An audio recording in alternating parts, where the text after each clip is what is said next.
right. Well, welcome back to another Timeout Tuesday. My name is Josh Pardee, Senior Pastor here at Hopevale in the Great Lakes Bay region. And I have Sam Burke, Campus Pastor at Saginaw. How are you doing today, Sam? I'm doing good.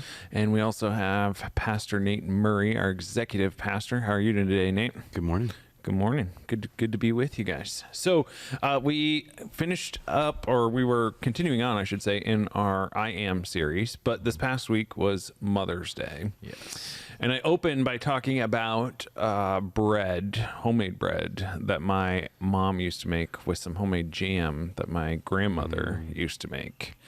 So, question, do you like bread? Or if not, what is your favorite just snack in general? Because I did make the case that I actually, if I could just sit down and eat a loaf of homemade bread with strawberry jam, that might be my preferred snack every day. Does anybody not like bread?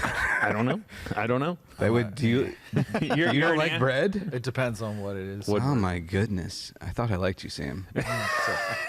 Depends on what kind of bread. So, You asked if anybody if you liked bread. I was like, who it's doesn't just like bread? I mean, Regular sliced like air. wheat bread or whatever. No. Just like store-bought. Yeah. Now, if it's like got a nice crust on the outside, Homemade and bread, it's like yeah. warm on the inside, and you're All right, I feel better about you now. Good. I'm part Italian, so I have to like bread, but I have to Okay. like bread a certain way. You like Italian bread then, and They cooked the right way. Like when yeah, it's like really with the crusty, oil and the oil like and toasted stuff. garlic and stuff. Yeah, that's the way to do it. Little Parmesan. Some people Yeah. like oil and I don't even Parmesan remember cheese. what the question was. I'm just Do you like thinking about bread. bread? Do you- Sorry about that. All right, so what is your favorite snack? Like, what's your go-to snack? I mean, so here's the problem. I love bread. Yeah. Reality is bread's filled with lots of carbs, Right. calories. Middle-aged now. Can't be eating that as much as I used to be able to. So what is your, like, go-to snack at the moment? Not forever, but just, like, in this current season of life, what's a go-to for you? Like, I'm a little bit more advanced in age even than you are, so it's fruit. Like, Fruit. there's other things I enjoy, but it's usually fruit or a stinking protein bar. Yeah, or you have a something little, like that. you had a little disdain I caught in saying it's usually fruit. Fruit, perhaps a banana, an orange. They're delightful. Nice. There are like these little. I almost don't want to tell people about them because they sell out of them all the time, and now people are going to get them. But Sam's Club has these acai bowls that are really good. Oh, yeah. And defrost them, and they're really good. Nice. Nice There little you go. snack. Yep. Nice. So my wife buys the little single serving popcorn that you can pop. Yeah. I'll do that at night, and I like mine just on the edge of toasty. So, Really? Yeah. Not quite burnt. Not quite burnt, but almost there. Like it's gotta have a little more extra flavor to it. I don't know. Okay. There you go. How about you? Oh, I like a variety of snacks. Right now we have these I'm trying to eat healthier as well. I do the fruit thing, but also I get tired of it. So Right. there's these like chocolatey protein bars that come from Costco that my wife buys. Okay. It's nice because it's got a little, it tastes a little sweeter, something. Okay. Team Costco, Team Sam's Club. Sam, you want to Costco. break the tie? Your name Costco. is Sam. Yeah, sorry. I grew up with Costco in California, so Sam's Club. No, I like Costco too, but Sam's Club is on the way back and forth from work. So. I'm not particular to either. I'm fine with either. Yeah. When Costco moved into town, we were I was celebrating. I was like, Yeah, Yeah. a little bit of home. yeah. Nice. All right. Well, hopefully all of those tuning in via YouTube or the podcast, you can send in your favorite snacks, bring them to church on Sunday. But we did continue on. That was the opener as we moved into Jesus talking about the bread of life. And he makes this declaration. So I kind of spent some time just kind of going through the history of a little bit of how bread is introduced in Scripture. How it's this life source that all of the community is gathered around, and then kind of made some connections to Moses, right? And how Jesus is coming as the new Moses. And I love John chapter 6 is just fascinating to me because I do think it's just this direct tie-in to exactly these actions that we see Moses making in the Old Testament. And John's presenting him as, hey, this is the new Moses. Like, he is the one who's come to lead us, just like Yahweh did before, but now Yahweh's here in the flesh, according to John 1. So, so as we kind of walk through that, anything stick out to you guys? Questions you have, thoughts that you were kind of wrestling with throughout? One of the statements you made, it was like the very first one. You said he was taking what's physical or what's like there, and then The talking material. about the immaterial from it. I was like, that's really good, because I think people can get so, I hate to use this word, like Christianized and bread of life, this means this, and not realize what he's actually doing there. Sure. And tying it to the cultural thing. Sure. And so I was like, that's really good. Yeah. So Yeah. that was awesome. Well, thanks. Yeah, I think so. I mean, I talked about how Jesus, he takes the material to show us our need for the immaterial, and I think he's doing that throughout the whole series, Yeah. right? Like he's taking these pictures, characters, in this case, bread, and he's using that to show us these deeper longings, deeper needs that we have. And then I also said he kind of reframes our understanding of possession and just kind of this reality. I think we all are given by God this desire to possess, right? These longings that are within us. I don't know about you guys. I've heard people present almost in a way that like longings and desires are bad or wrong. Right. And that you shouldn't have those. It almost seems to come across. I don't know that they quite say that, but that's just kind of what the vibe I get. But I think what we find through Jesus is not so much that having these desires is wrong or these longings. It's that we want to shape them, or we want them to lead us to Jesus and who he's shaping us to be. Right. And so, as we talk about that and think about that, what's your guys' experience as far as how have you heard desire talked about throughout your training and being a pastor and listening to other sermons? Have you experienced some of the same things or not, or what have you guys experienced? So I think about when I was in school and right afterwards, more like Calvinistic leaning. So desire was really like all your desires are evil and bad, and like, oh sure, okay. That whole, you're bent that way, and everything that you think, even your best, is a filthy rag kind of a thing, drawing some of that Isaiah language. And so that kind of, I don't know if that was it was like explicitly taught or said, but that was always in the back of my head, like, well, no matter what I do, this is how God would view it, sure, outside of this. So you can kind of get that, from those kind of ideologies or thinking. And so it was really good to hear someone express from the other side of it, like, hey, Christ can shape your desires in such a way that it's not like, oh, everything about me is this filthy, garbage thing or whatever. So yeah, I think there's a reality. We've talked about this before in sermons of we have to take the whole story as it is from the Bible, and we don't start the story in Genesis 3 after the fall and sin. We start the story in Genesis 1 where God creates the world and it's good. And that doesn't mean that we're mitigating or wiping away Genesis 3, because that is totally a part of our reality. We don't have to go very far in our day to recognize that we live in a broken, painful world. But there is this sense that if we have, I would assume there's desires in the garden beforehand, right? And like there's longings and hungers and all those. So they're not evil in and of themselves. It's just, that's part of our spiritual work. That's part of our formation, is learning how to shape them. And again, with Jesus kind of being the end game, the telos, as we would say there. Yeah. I grew up Southern Baptist, so similarly, they were not Calvinist, but desire was like, of any kind, it was easier just to avoid it and pretend like it didn't exist than to dig into it and understand it. And, but even something as simple as hunger, I know during your message yesterday, I was thinking about junk food, because, part of the challenge was, at least in Bay City, the way we kind of landed it in the room was, Sharon and Tamara did a really good job. Sharon Poplowski and Tamara Schlatter did a great job. They closed together and they asked the question, like, what is it that you're trying to get satisfaction from if it's not Jesus? I thought it was really good. So it led me to think about junk food. And, when you understand nutrition, like a Twinkie has almost no nutrition in it, right? Right. So when you eat a Twinkie, your body's like, we need 500 of these. Yeah. If we're going to get what we need 500 Twinkies.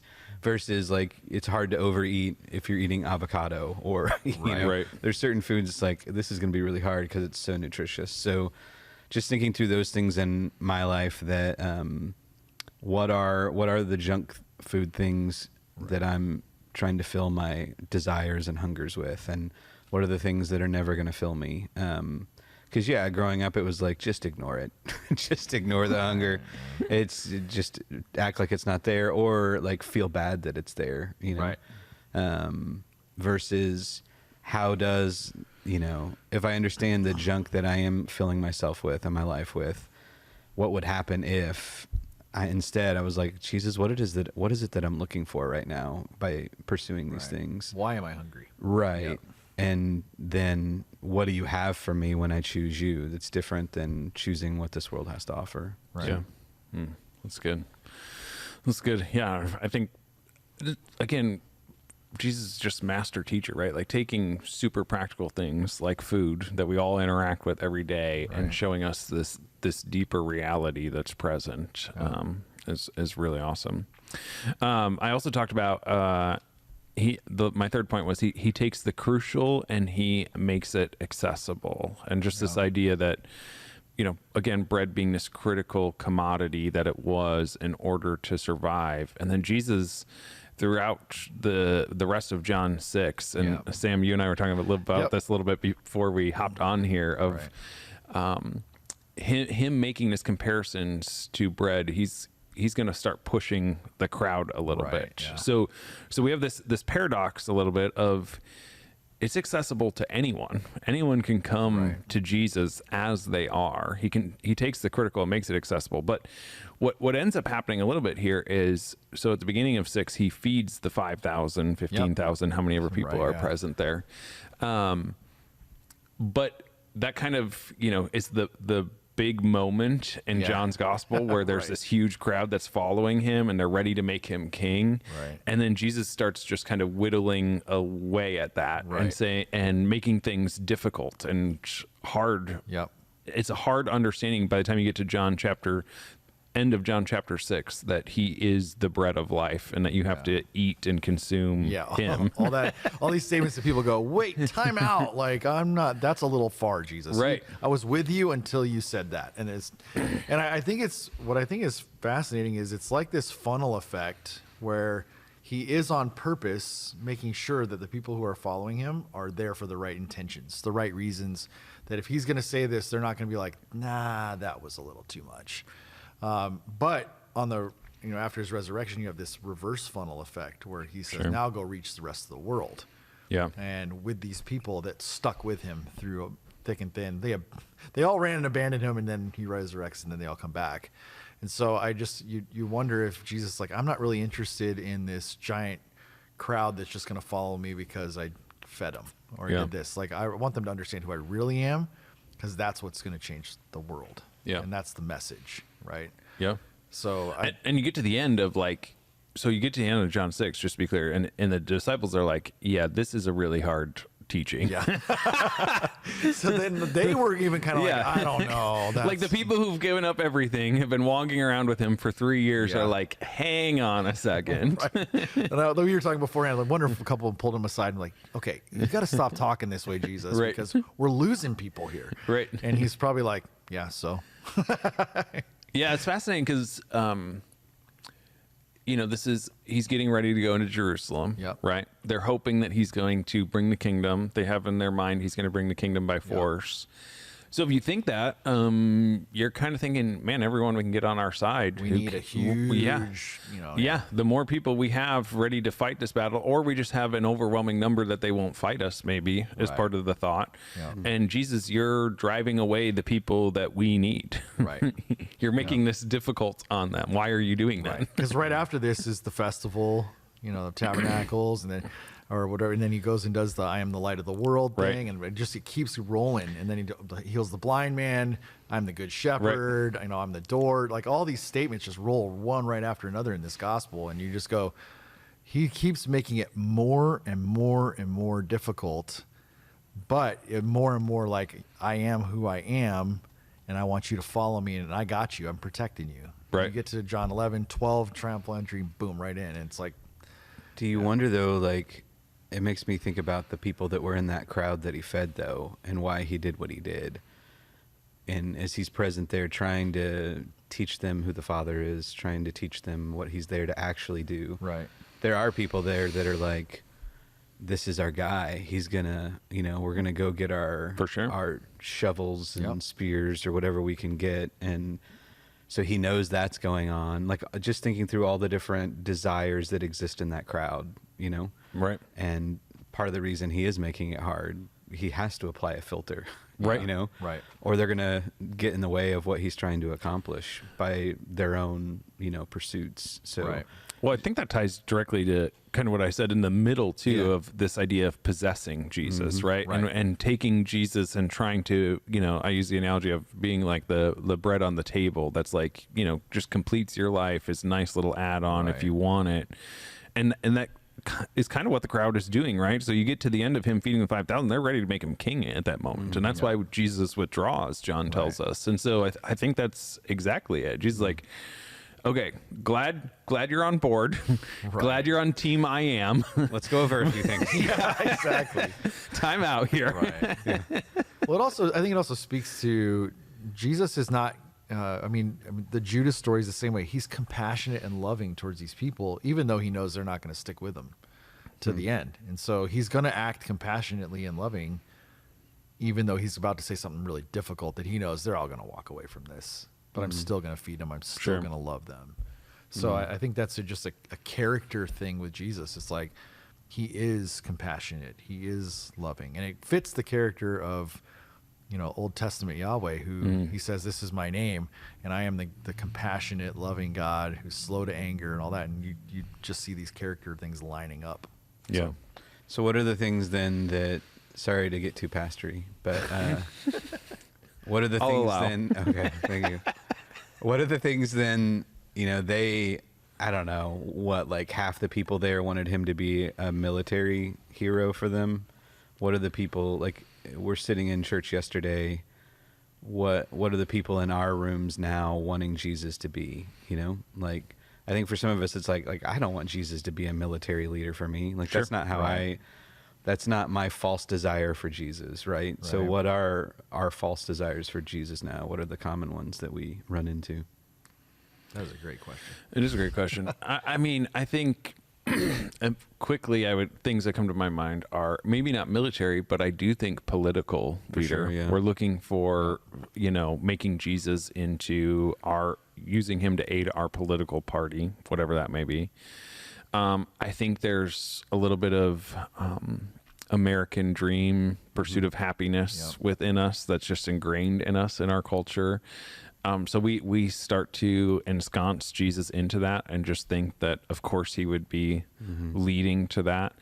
I think avoiding hardship and pain and suffering, whether that's Right. tied directly to that second one or not, could be its own on a third standalone. But there's just this sense of, well, anytime I'm experiencing something difficult or I've been wronged, then that means I'm doing something wrong, Right. or Jesus isn't in this or with me. So those are like the first three that just pop Yeah. to my mind immediately. I don't know if you guys Well, have I think those? of when you talked about possession and this idea of, is he going to be like the thing for your life or just an add-on? I think sometimes, especially like thinking politically or whatever, it's like Jesus is the add-on to the agenda. If I can pop him in here and make him look like he's on my side, Right. therefore our agenda's right. And I think of those people who may have walked away from him when he said these things. They had a specific agenda for Jesus, and they had their own political agenda. They had their own, we want this. And Jesus is just our next iteration of what we think we need to pop into our agenda, as long as that our agenda is the thing. Right. But as soon as he proves to not be who is going to go along with the agenda, they walk away. Right. And I wonder, especially in our political climate today, what if Jesus was the thing? Like, he was the one who's like, no, politically, I want you to be who I want you to be, not just an add-on to your own political agenda and political party. Right. Yeah. And I think that shifts and changes everything Right. about Yeah. how we view all this stuff. So Yeah. I think when I think about it, and I heard somebody talk about this, so this is not an original idea. And you mentioned in terms of hardship and things like that, but comfort is the great distraction for the American church. And I know even here recently, as we've started talking about knowing our neighbors by name and by need, which is our big goal, is that everyone at Hopevale over this next year would know their neighbors by name and by need. I think the one thing that I hear coming up over and over again is just getting past our own desire for comfort. Yeah. And it's knowing our neighbors by name and by need causes us to get a little bit uncomfortable.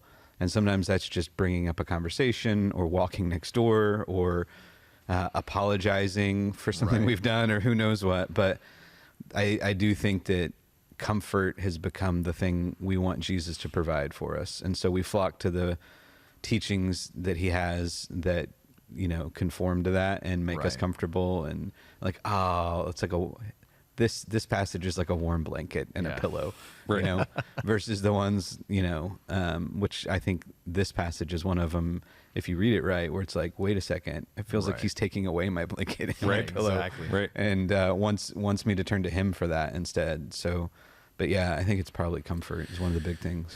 Yeah, and I think, I mean, to kind of put a bow on the question you asked, Nate, you know, there's examples throughout Scripture where people are coming to Jesus and they're looking for him to be their add-on. So right now we're talking about it within the crowd, but there's the rich young ruler who comes, right? And Jesus says, yeah, I mean, I am what you are looking for, right? But this is what you need to go do. Like I need for you, and this isn't true for everyone, but for you, for me to be, you know, living daily bread, go sell everything and trust me that I'm actually that. Right. And he's like, I'm out. Right. Like, but it's that kind of idea of, that doesn't mean that everyone is called to go and sell everything, but it probably means we all should be willing to go and sell everything. And then applying that to our possessions, but then to every other area of our life. And wherever Jesus is leading and inviting us to say yes to him, that's what it means for him to be daily bread, living bread. And I wonder too, as you watch the progression of this passage, it's like Jesus does the normal things. He's like going after the religious elite and all this. You know, you wonder if the people on the side are like, yeah, go get it, go get him. And then he turns and says this thing like, man, like, and you watch that kind of unfold, and Jesus has a challenge for everyone in the crowd. And the people who, even his disciples who have given up everything, he's like, are you going to leave too? You know, I know this is a difficult teaching. I know this is hard to accept, but are you guys going to walk away just like everybody else does? And they go, no, we have every reason to, but we're not going to, you know, kind of. Deal. And so, you just wonder, I think about me personally. I'm rah-rahing when Jesus is going after the ones I think he should go after, but then when he turns around and goes, hey, what about you? And I go, yeah, what about me? And it's just, I think it's important for all of us to have that what about me moment with the bread. And going, okay, is this the center meal or is this the side portion? I think that was a really good analogy you drew there. So yeah, I think the one thing I kind of left, you know, if we're going to move into cutting room floor type stuff stuff that I left off was the idea then of, so it's touching on everything we just said, but it's the idea of bread winning. So we have this understanding of winning bread in our culture, and that means making money and providing a good life and comfort and all of those sorts of things. And the idea of Jesus being daily bread ties obviously right back into, as we alluded to, when they're out, the Israelites are out in the wilderness. But one of the things that happens, so Moses instructs them, hey, you know, go out every day, collect bread. In preparation for the Sabbath, you can collect 2 days' bread so that you don't have to collect bread on the day of the Sabbath, no working on the Sabbath. But otherwise, only limit yourself. You only need to come and get what you need. And then what happens is some of them don't listen to Moses, which is like a common theme throughout. And they're like, oh, I know what I'll do. I'll take more, you know, I'll prepare, I'll be ready. And what ends up happening with that bread is it gets filled with maggots and it starts to stink immediately. And I think that is a helpful picture for us when we're thinking about what it means to follow Jesus. Is my temptation is to look to all of these things in life and to try and, you know, finances is the easy one, but you can do it in any area of your life. But let's just take finances, right? Like, man, if I just had enough for today, that'd be good. And then you start getting that and you're like, all right, now I need, if I had enough in place I could live 6 months without a salary or income. And it just never like stops at some point. And it's pulling on that idea of, but is Jesus enough for you to actually come today? Because all of these other things are going to lead towards maggots or death. And they're gonna start to stink this they can't compare to the bread of life that you get when you come and bring your whole self every day. So I think there's just this picture of, if that is the case, then breadwinning, there's a sense in which there's spiritual breadwinning, right? Like I actually have a responsibility as a dad to win spiritual bread for my family. That I do as a spouse, or I do as maybe I'm a college student and for my peers, or just a student in high school, or you know what I mean? Like we need people who are going out and winning spiritual bread, for gathering that for us. That is our daily bread, and actually what gives us sustenance and satiates us and whatnot. So I don't know if you guys have reaction to that, but that was like the one point that I didn't include, but that I was thinking about there, that I had in there originally, that I kind of cut from the sermon. I love the daily bread. I mean, it ties in the Lord's Prayer, like all that kind of stuff. Is this, I'm enough for what you need for today. Yeah. Don't worry about tomorrow. Right. Tomorrow will take care of itself. I mean, there's all kinds of stuff baked into that. Yeah. And it's like, can you trust me for just enough for today? Right. And then tomorrow, just enough for today, and just enough for today. Yeah. And it patterns a little bit of how the church actually lived itself out in the book of Acts, where if you had a lot of money, you came in and you're like, how can I help people who need bread for today? And it says that they gave of themselves incredibly, sold property, did all kinds of stuff to make sure no one had any need, that everybody had whatever they needed for that day. And so I just love the beauty of that Jesus says, I'm the bread of life. And it harkens back to all these things, and then the church embodies that through the book of Acts. Yeah, so. It's beautiful. Yep. Love that. Well, it was fun to celebrate with all of our moms for Mother's Day. Hopefully you guys had a great day celebrating your moms and your wives. Tired now. Mother of your kids. Yeah. Celebrated hard, huh? Well, our whole family had like Thursday, Friday, Saturday, Sunday. So yeah. Mother's Day was the culmination of all the celebrations. As it should be, as it should be. So hope all of you listening along, joining us, had a great Mother's Day, and we're looking forward to continuing this series next week, and we will see you on Sunday.